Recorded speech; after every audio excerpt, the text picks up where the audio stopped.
नमस्कार साथियों, मैं मृत्युंजय त्रिपाठी मलंग आज आप सबके बीच एक ऐसी कहानी लेकर आया हूँ जो हम सभी से जुड़ी हुई है।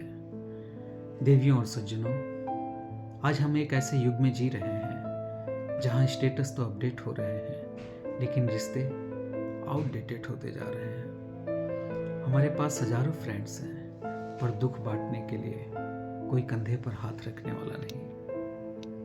आज हर घर में एक ऐसी अदृश्य दीवार खड़ी हो गई है जिसे न ईंटों ने बनाया है न सीमेंट ने। इसे बनाया है हमारे हाथों में मौजूद इस छोटी सी काली स्क्रीन ने। आज की कहानी किसी और की नहीं, शायद आपकी है, मेरी है, हम सबकी है। एक ऐसे घर की कहानी जहां नेटवर्क तो फुल है पर संवाद जीरो है। यह कहानी है माधव जी की। 70 वर्ष की उम्र, जो इस घर की नींव है, और वो सामने सोफे पर बैठे हैं।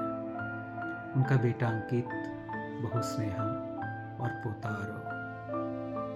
घड़ी की टिक टिक के अलावा कमरे में कोई आवाज नहीं है। सब साथ हैं पर सबके दिल में अपनी अपनी स्क्रीन कैद है।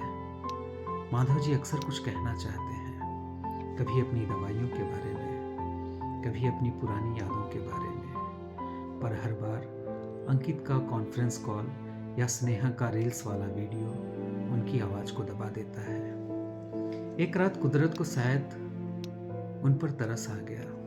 अचानक बिजली गुल हो गई, पूरा मोहल्ला अंधेरे में डूब गया और साथ ही डूब गया इस घर का डिजिटल संसार। वाईफाई का सिग्नल जाते ही ऐसे लगा जैसे सबकी सांसें रुक गई हो। आरव चिल्लाया, अंकित झल्लाया, पर माधव जी वो मुस्कुराए। उन्होंने एक पुरानी मोमबत्ती जलाई और उसकी रोशनी में उन्हें पहली बार अपने बेटे के चेहरे पर तनाव की लकीरें साफ दिखाई दी। माधव जी ने कहा, बेटा आज नेटवर्क नहीं है, चलो दिल की बातें करते हैं। उस अंधेरे में मोमबत्ती की कांपती रोशनी में वो दीवारें गिरने लगी। अंकित ने पहली बार महसूस किया कि उसके पिता का हाथ कितना कांपने लगा है। स्नेहा को याद आया कि आखिरी बार उसने अपनी सास की तस्वीर कब देखी थी। और आरव, उसने टैबलेट छोड़कर दादाजी की उंगली थाम ली। उस रात कोई सेल्फी नहीं ली गई, कोई स्टेटस नहीं डाला गया, पर महीनों बाद उस घर में ठहाके गूंजे। पुराने किस्से निकले, बचपन की शरारतें याद आई।